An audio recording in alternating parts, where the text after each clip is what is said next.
Hi, everybody, and welcome to Good Day Arlington on NBC Sports Chicago. Howard Sudberry along with Alyssa Ali, and I really wish that we could read your text messages on the air because then we'd really have a show, but we're not going to. We'd have a show, that's for sure. We definitely would. How you doing today? Labor Day weekend as summer begins to draw to a close, and to me that's kind of depressing because I absolutely hate winter. But September is a wonderful month. If you're a football fan, college football is really rolling now. This is the first full day of it. The NFL is coming up, and we have September Fest today at Arlington, being September 1. That's kind of a clever name. And we have something called mulled wine, which I know is a German thing. Do you know what that is? We were talking about it this morning. It's on special today, and I guess it's like warmed wine laced with cinnamon and orange or something. I don't think laced is the word you would use. It said laced in the description. Did it? Yeah, I didn't make it up. Okay, or infused. Okay, well, that sounds good enough. Okay. It's probably very good. To me, this is a real interesting fall in Chicago sports, Alyssa. It's going to be fascinating to see how things play out with the Chicago Cubs and if they can recapture the magic of 2016. And then we'll see if Matt Nagy can improve the Chicago Bears and if Mitchell Trubisky can take the next step with the Bears. So that's going to be fun to watch. And another sport we're going to be watching closely, of course, is horse racing. And here at Arlington, we race until September 22nd. All the way through September 22nd, through Labor Day weekend as well. We're open for holiday racing and entertainment on Monday, the 3rd. Howard, today, though, our first race off at 1 o'clock, and we look forward to some weird stakes races next Saturday on September 8th as well. Yeah, we have 2-year-old horses, and those are kind of the stars of tomorrow. Yeah. Listen, we had some really tragic news this week. In the horse racing world, we received a big shock last Monday. Many of you don't know the name John Asher, but we can tell you that his fingerprints were all over the Kentucky Derby. John passed away suddenly this past Monday at the age of 62. He was the vice president of communications down at Churchill Downs for many years, and he knew as much or probably more than anybody about the Kentucky Derby. He did countless interviews leading up to the Derby every year. He was the face of the race in Louisville, and he was known for his smile and his laugh. It was like John never had a bad day. I went to Louisville back in April and interviewed him for this program, and one thing that we talked about is how the Kentucky Derby is probably bigger now than it's ever been, and it has never lost its relevance. Derby's I think a wonderful mixture of excitement of today with our physical plant here. We spent $300 million on the racetrack since 2001, trying to improve it and bring the facility into the 21st century. But yet the central event on the first Saturday in May, those 2 minutes early Saturday evening on the first Saturday in May, harken back hundreds of years, and not just to the origin of the horse, but America's agrarian past of what in this region was. It's a major metropolitan area and has been for years, but was once just farmland on the Ohio River, and all that comes together on the first Saturday in May, and is climaxed in those 2 minutes. And I just think it's so many things. It's a great sports event. It's a great entertainment spectacular. It's a wonderful social event, but it's also a great piece of Americana. John Asher. John Asher. John Asher. John Asher. Family members confirmed that John Asher died apparently while on vacation. John Asher was the face of Churchill Downs. You could hear that passion. You could see his love for racing in the Kentucky Derby. I knew his voice long before I knew John. I was honored to get to know him. Well, welcome to the Kentucky Derby. I'm Jill Byrne alongside John Asher. And Run for the Roses coming up on Saturday, May 5th. It's a day earlier this year than before. That means all of you with a horse in the Derby will be able to sweat profusely over the next few days. John Asher was the rock behind the post-position draw for the Kentucky Derby. He just was so smart on so many levels. And pre-Google, if you had a question, you just ask Asher, and he knew the answer. He's just a wealth of information. If there was anything within his power that he could help you with, he did. The head of Churchill Downs, to the mayor, to congressmen, to media, to anyone who knew John Asher, the loss is devastating. He loved horse racing, his beloved Western Kentucky University, his home state, Kentucky, and above all else, he loved his family. As president of the track, I was always asked, what's it like to work for John Asher? It was the greatest honor of my life. He's the guy I would have to tell, go home, please, John. You need to get some rest. Sometimes he'd get rest in his office. Our deep respect and love goes out to John's wife, Dee, his daughters, Heather, Aaron, and Emma, and grandsons, Cameron and Caden tonight, along with his brother, Tim, and of course, his entire Churchill Downs family. It is now 249 days until the 145th running of the Kentucky Derby, a countdown John Asher knew right off the top of his head.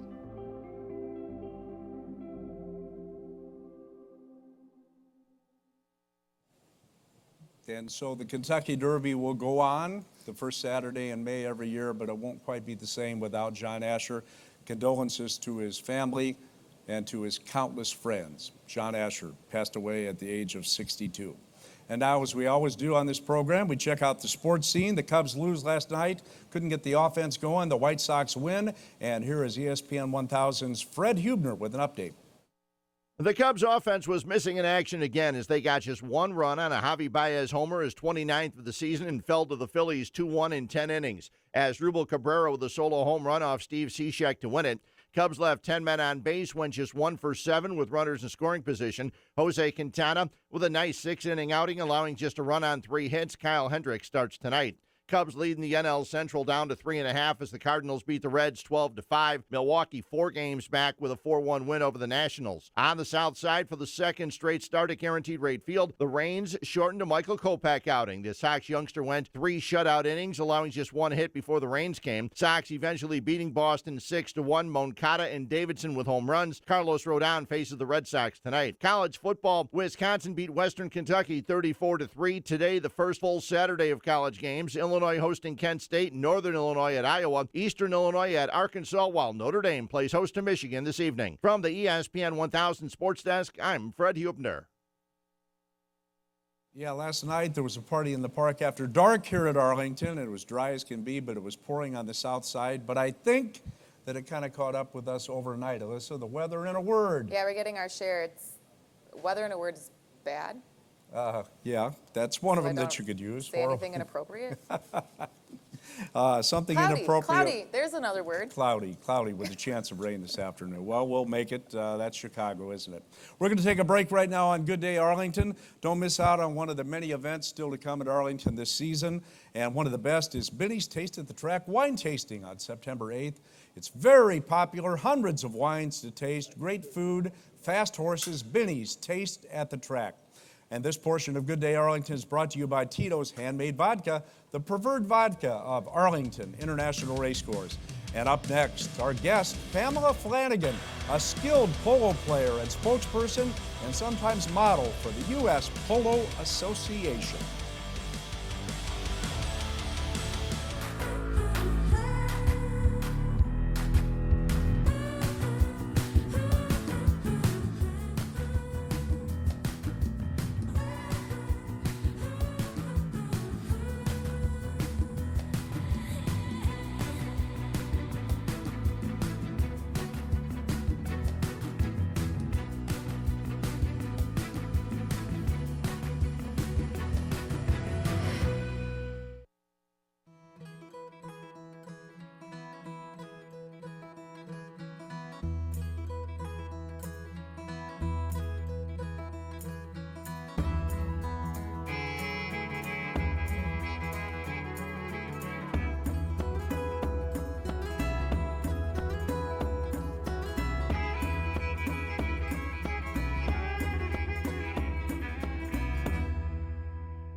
Welcome back to Good Day Arlington on NBC Sports Chicago. Howard Sudberry and Alyssa Ali joined right now by Pamela Flanagan, who is a very skilled polo player.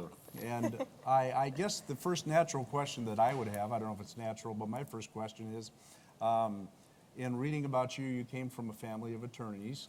Yes. And they weren't into polo, So how did it come about that you get into horses and polo? So nobody in my family was into horses. I started riding when I was about 4 years old here in Barrington. Pony rides twice a week. A girl would walk me around for an hour, and instantly I was hooked. And that slowly developed into becoming more competitive. I went to a boarding school in Indiana that offered polo and a variety of other horse sports. I joined every single one, being a horse addict, and polo stuck. It was the perfect combination of a sport that had, adrenaline and contact and a team aspect, but also incorporated horses. So for me, it was just the perfect mix, and now I'm hooked. Yes. So what was it about horses that how you became addicted? Because Alyssa is as well, and we all love horses. So how did it happen for you? Honestly, I think first and foremost, I'm an animal lover at heart. So it begins with that. And being able to connect with an animal and work as a team with another animal is something that's really unique with horseback riding. You don't really get to do that in any other sport. So it's definitely stems from a love for animals, I think. And you even made your choice of law school because one of them didn't have a polo team, correct? That is correct. Yes. I went to SMU undergrad. I helped found the team there. And when it came down to law school, it was either going to a law school that didn't have a polo team or continuing at SMU, which now did have an established team. So the choice was easy. Very easy. Yes. Pamela, tell us a little bit more about polo in the sense of what makes you or any of your female counterparts a good polo athlete, and what makes a horse a good polo athlete? Yeah, so for people first, coordination and dedication. Okay. So you really do have to be coordinated. You have to have some athletic ability to be able to hit the ball while moving. It's not that easy. Imagine trying to play golf, but being on a moving animal while the ball's moving. It's not that easy. No. But that being said, anyone can learn and play. And as for the horses, their athletic ability is of utmost importance. You need a horse that can run fast, like any one of these thoroughbreds here, but they also need to be able to stop and turn and do it quickly and lightly. And the horses, after a while, begin to know the game and understand it, and they know their job. So you need to find a horse with a good mind also. So it's not just their body skills, but it's also their mind. You need one that's calm, but really has that willpower to do what you want. Do you see a lot of thoroughbreds in polo? A whole lot, yes, definitely. And a lot of the good breeding lines now have incorporated thoroughbreds in the past, so there's a lot of American thoroughbred and other thoroughbreds in the breeding lines. I think most of us when we think of polo, we think of Prince Charles and the royal family and the Sport of Kings and all that. Is there a way, can average people get involved in polo in any form? I'm so glad you asked that, because that's not all polo is. It's not just big hats, high heels, and royalty. It's people everywhere can play. People have, backyard barbecues, and they jump on and they play one horse. You don't always have to have 10 horses. Sure. There are varying levels, and anybody could play. There's polo clubs around the world, and just about in every state. So if you just Google polo in your city, you can find a club near you and you can play. It's such an inclusive sport, and I wish more people would understand that. We want people to know that. We want more people playing. Right. It's the same thing like with horse thoroughbred. racing. The horse racing Right. is, exactly. We're trying to spread the word. All right, we're going to take a short break right now. Arlington is open until September 22nd, as we have said, and it's almost halfway to St. Patty's Day, so we have to throw a party. It's the Luck of the Irish on September 15th. Check out the all-inclusive St. Patty's VIP ticket at arlingtonpark.com. This portion of Good Day Arlington is brought to you by the Daily Herald, the leaders for years in local news, sports, and weather coverage, the Daily Herald. And we will continue with Pamela, and we'll see, maybe she can pick a winner at Arlington when we come back.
Welcome back to Good Day Arlington on NBC Sports Chicago. Howard Sudberry and Alyssa Ali visiting right now with Pamela Flanagan, polo player, spokesperson, and part-time model for the US Polo Association. So I wanted to ask you, what was it like when you were modeling? You may still be, and you saw your picture on a billboard in Times Square in New York.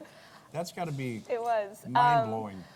So yes, we have this beautiful photo in Times Square, and to be honest, I didn't see it for the first year it was up. I had plenty of photos, friends would send me photos, but I couldn't make it out there, I was so busy. So the first time I saw it was last summer, and it was, I mean, a great feeling. I don't know how else to explain it. It was surprising to see yourself up there. I still can't get over it, and it's still there now. So we can get you on a billboard on Route 53 and for Arlington Apparel here as well. We can definitely do that. Perfect. We've got our own billboard. That'd be great. Yes.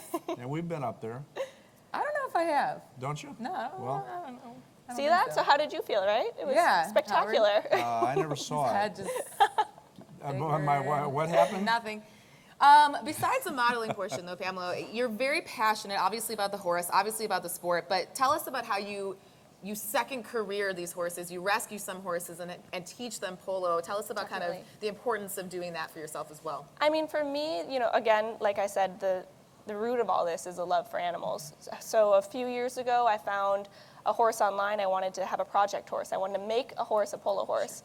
And I wanted to try to do it by myself, or as much as I could by myself. And while searching, I found a horse in a kill pen in Texas. They shipped them to Mexico, and these horses are really neglected, and a lot of them, a lot more than you think, are in need of second chances. Mm-hmm. So I gave this little horse a second chance, and she's been with me now for about 2 years, and she's playing polo. I have her out in Denver now. She's doing fantastic. Everybody loves her. Everybody knows her. She's incredible. So she was kind of my first rescue horse, turned into a polo horse, and now I have 6 of those. Wow. So it's become quite a hobby, passion. I just love seeing these horses. I love proving to people that these little muddy misfits, as I call them, do have potential to be something more. So it's just about giving them a second chance. How much time does it take then to, whatever they were doing before, you save them to teach them the sport? Sure, it depends. It depends on what they know when you get them. Sure. Some of them know nothing. They've never had a halter on before. Some of them have been ridden. So it just depends on where they are when you get them and what it is you want them to do. It takes a different amount of time. It depends on the horse. So what do you have there? And what are those called? Are they clubs? Are they mallets? Are they? These are polo mallets. They're mallets. So this is what you Careful. use. This is the weapon. Don't let her have it, because when I ask a bad question, she's going to nudge me. I would like There you that. go. Yes. It's all yours. It looks really intimidating, though, with the pink. But you can personalize them with your initials, your colors. So, of course, being a girl, pink is my color. But so this is the polo mallet. They come in different lengths based on the size of your horse. So this here is a 51, meaning 51 inches, whereas this one's a 53 inches. But yeah, you hit the ball here, which most people don't know. They think you hit it here. It is not. And they're actually made out of bamboo, so they're pretty flexible. Okay. And what that allows is for you to have, a little bit of bend in the mallet, and it actually increases the power because it flexes back and kind of comes through and snaps forward when you swing. So a game, as I Googled, it's called a match, correct? It is, It's a match. And what's the scoring like? Are there periods? Are there quarters? So there's chukkers. So rather than a quarter, because there's 6, sometimes there's 4. It depends on the level you're playing. It could be 4, 6, or 8. Okay. And the periods are called chukkers. So. And for those who don't know, like how many are on a team? What is the actual? I mean, I don't know if anybody's watching doesn't even know about polo. Kind of, if you could give a quick synopsis of. It's 4-on-4. Okay. You play on a field that's 9 football fields, so the field is rather large. They have boards lining the field to try to keep the ball in. 4 chukkers, 6 chukkers, or 8 chukkers, depending on the level that you're playing at. For lower level, it's typically 4, and for the higher level, it's usually 6. What else do you want to know? The referee rides a horse too, which some people find intriguing. So there's a referee on the field. What I want to know is how would you? I know, like in thoroughbred horse racing, we're trying to make it bigger and show people how exciting it is. What would your ideas be to grow the sport? Well, it's really interesting because there's a group out of Denver. There's these guys that run the Polo Channel, and that's their whole focus. Their focus is letting people know that the sport is inclusive and bringing more people in. And one of the ways that they did this, they started last year with what's called Polo Fest. They put on a massive concert with great artists. They put out vendors, and they have this entire event, and they tell people, wear what you want, you're welcome.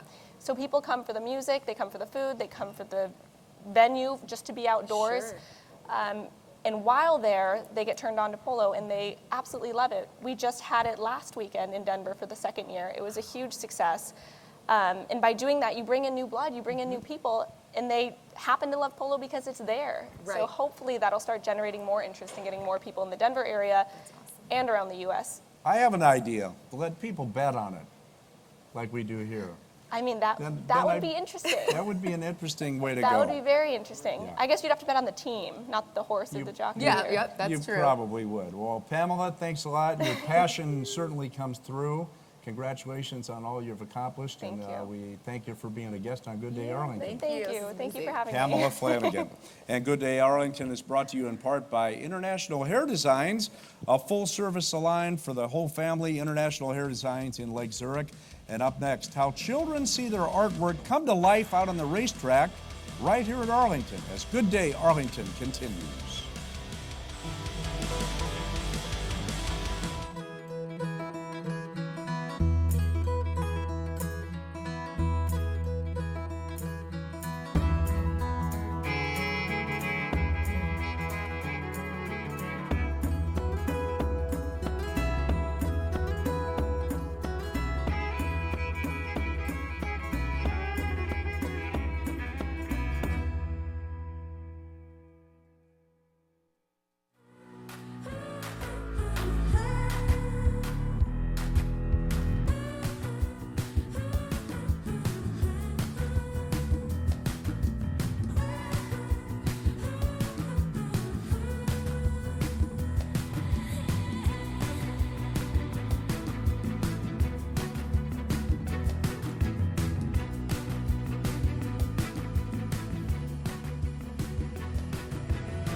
And we're back on Good Day Arlington. Howard Sudberry and Alyssa Ali. And you know, Arlington has been such a family-friendly place since it opened years ago. We have our family days all summer long. And one of the coolest things we do is let kids color in outlines of jockey silks. It's called Design Your Own Silks. And then there's a culmination to that at the end of the race meet, Alyssa. Yeah, we're looking forward to seeing the top 3 finalists tomorrow, Sunday, on our race car. But let's take a look at the history of Design Your Own Silks at Arlington. They can be classic, or sport-centric, or out of the ordinary. The silks that the jockeys wear in a race are associated with the owner of the racehorse they are riding. One of the best things about being an owner, besides owning the horse and getting in the winner's circle, is designing and seeing your own silks in a race. Each owner has their own. And for the 4th year in a row, 3 lucky kids will have their own silks made through the Design Your Own Silks contest at Arlington. The contest went all season long and asked children to draw on a blank pair of silks anything that they wanted. The top 3 were chosen, and the silks went from a drawing on paper to real life. Not only were the silks actually produced, but on Sunday, 3 jockeys will wear the silks in an actual race, and the children and their families will be invited to the paddock and winner's circle to watch. Any owner can attest that watching their horse with a jockey in their silks win is a feeling like no other. And now these contestants are already winners, with their design having come to life on horseback.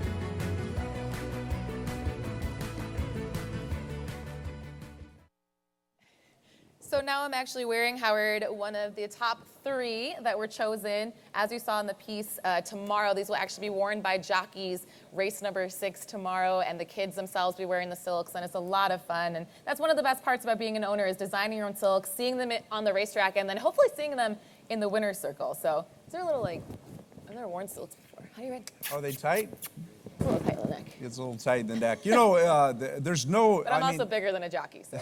The creativity of the kids is unbelievable. I mean, they know. design great silks. And we thank our owners. You know, an owner is proud to see his horse win, his or her, and then get to the winner's circle with wearing his or her silks. Right. To allow these kids to wear these silks, or the jockeys of their horses. is really, I think, a neat thing. It absolutely is. So it's a season-long contest. Congratulate all of the kids that participated, and of course, the top 3. And this is absolutely adorable. The horse, what does it say? Ride away. I can't read it. What's it I say? think ride away. Right away. Yes, Love. they're really neat. You know, last year on Design Your Own Silks, the top three, the horses ran first, second, and third in the race. So you could have boxed them in a trifecta and made money. You could have, Howard. So it's a lot of fun. And again, it's a season-long contest. We'll do it again next year. But tomorrow we get to see the top three on the racetrack. Race number 6. Howard, we talked about the season going all the way through September 22nd. Next weekend is a big one. We, of course, have Value Day, as we do every Thursday through September. We have live racing on Friday. And then it's Benny's Taste of the Track on Saturday. Yeah, Benny's Taste of the Track, our wine tasting event, and as we said, hundreds of types of wines, terrific food, and then horse racing to boot. So it's a great event, very popular. Tickets at arlingtonpark.com. The way to go. All right, at this point, let's check in with our track announcer, John G. Dooley, for a sneak peek of next week.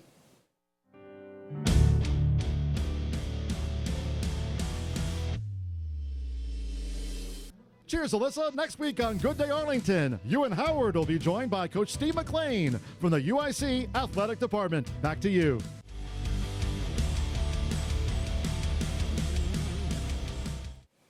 That's Steve McLean, the head basketball coach at UIC. Why didn't you bring me some silks to wear? Howard, if I can barely fit into them, there's no shot that you could. Wow. What are you No trying offense. to What are you trying to say? No offense. You can't say no offense after you say that. That's like, with all due respect and no offense, that doesn't technically let you say what you want, right? Is that what I'm learning in life? Hashtag no offense. Anyway, coming up next week, we're going to have Steve McLean, who's the head basketball coach at UIC. And I really like what's going on with college basketball in the Chicagoland area. He's a very interesting guy, motivational guy. But you've got Porter Moser at Loyola. They came to life. Chris Collins over at Northwestern. So it'd be neat to see some rivalries develop, and he'll be fun to talk to next week. Yeah, we've had a lot of great guests all season long, Howard, on Good Day Arlington. We thank Pamela Flanagan, who was our guest here, and then all the way through September 22nd and back at it in 2019. Yes, so we have two big stakes races with 2-year-olds. Those are stars of tomorrow, coming up on the same day as Benny's Taste of the Track, September 8th. That's going to do it for this week's Good Day Arlington. I'm Howard Sudberry for Alyssa Ali and our guest Pamela Flanagan. Thanks for watching, and we'll see you next Saturday at 11 a.m.